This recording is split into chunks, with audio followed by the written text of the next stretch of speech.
Good morning, class. Good morning, teacher. Okay, take your seat. Thank you, teacher. Last meeting, we tackled the digestive system. But because we ran out of time, we will continue the discussion today. So, what is digestive system again?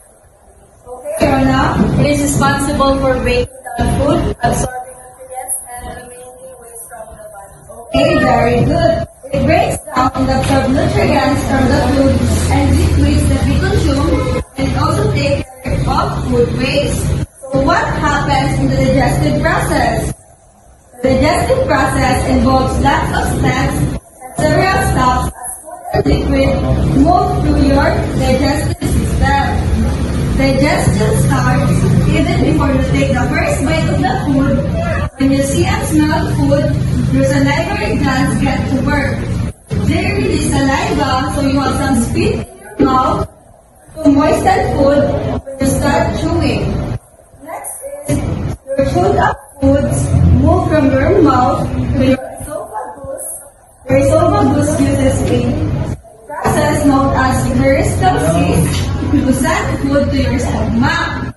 Your stomach releases acid and enzymes that break food down. Okay, class, listen.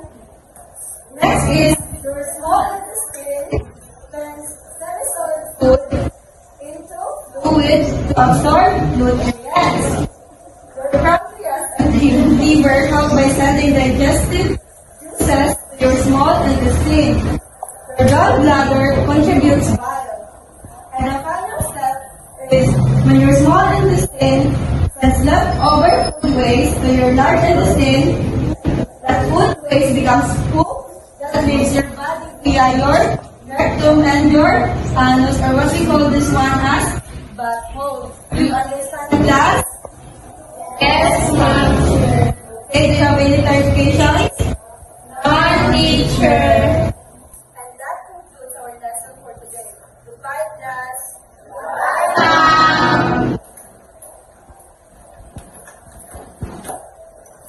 Uy, pangalan na ako nasabtan.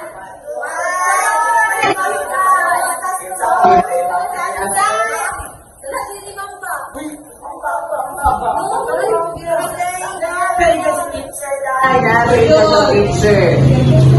Ano sa ta? Ano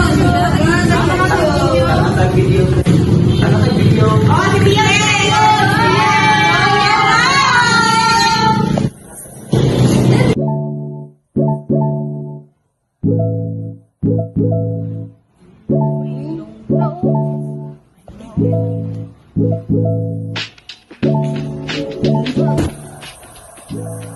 Hello kids, today we were going to tackle how the digestive system works. So first, we will go into identify